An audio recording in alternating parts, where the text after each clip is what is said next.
आज के इस आधुनिक दौर में अगर लड़का किसी लड़की को लिव इन रिलेशनशिप में रखकर उससे छोड़ देता है, या फिर यूं कहे कि कुछ दिनों के रिश्तों को लेकर उसके बाद उन दोनों के बीच खटास आ जाती है, वो दोनों अलग हो जाते हैं और लड़की एलिगेशन लगाती है कि लड़का ने मेरे साथ जबरदस्ती किया, ये सब कुछ किया, तो समाज के जो कुछ ठेकेदार हैं वो इन बातों को लेकर ठेकेदारी ले लेते हैं और लड़का को तमाम तरीके से टॉर्चर किया जाता है। यहाँ तक कि उस लड़के पे शादी का भी दबाव बनाया जाता है, जबरदस्ती उसको शादी भी करा दी जाती है। कई मामले देखने को मिलते हैं जिसमें लड़के की शादी जबरदस्ती करा दी जाती है, जबकि लड़का कभी भी राजी नहीं रहता है उस लड़की से शादी करने के लिए।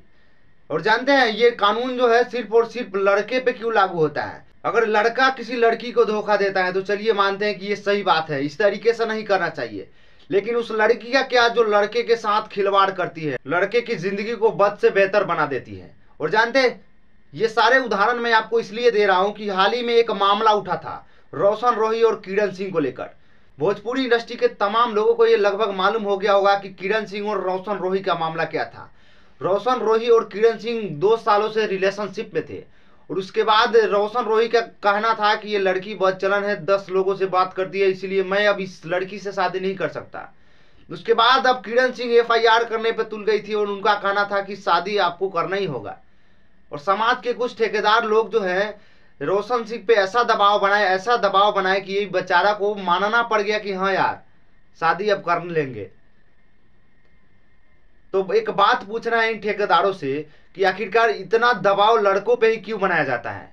क्या इस बात में कोई सच्चाई नहीं है कि लड़का के साथ साथ लड़की भी दोषी रहती है? अगर कोई भी लिव इन रिलेशनशिप में रहता है तो दोनों की मर्जी से रहता है, कोई एक किसी को जबरदस्ती से नहीं रखता है, तो फिर लड़के की यहाँ पे गलती कहाँ से है?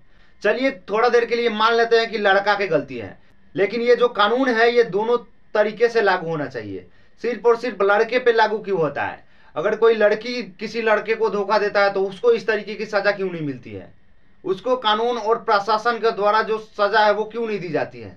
और इसका जवाब समाज के इन ठेकेदारों को देना होगा, नहीं तो ये लड़कियां जो है लड़कों के साथ इसी तरीके से गेम खेलेगी और लड़कों को कठपुतली की तरह यूज करेगी, जिधर मन करेगा उधर घुमाएगी और अपने इशारे पे काम करवाएगी। तो इस तरीके की जो चीजें है वो बंद होनी चाहिए और कानून जो है दोनों तरीके से समान होना चाहिए, किसी के साथ भेदभाव नहीं होना चाहिए, या फिर लड़का हो या लड़की, चाहे वो लड़का हो या फिर लड़की।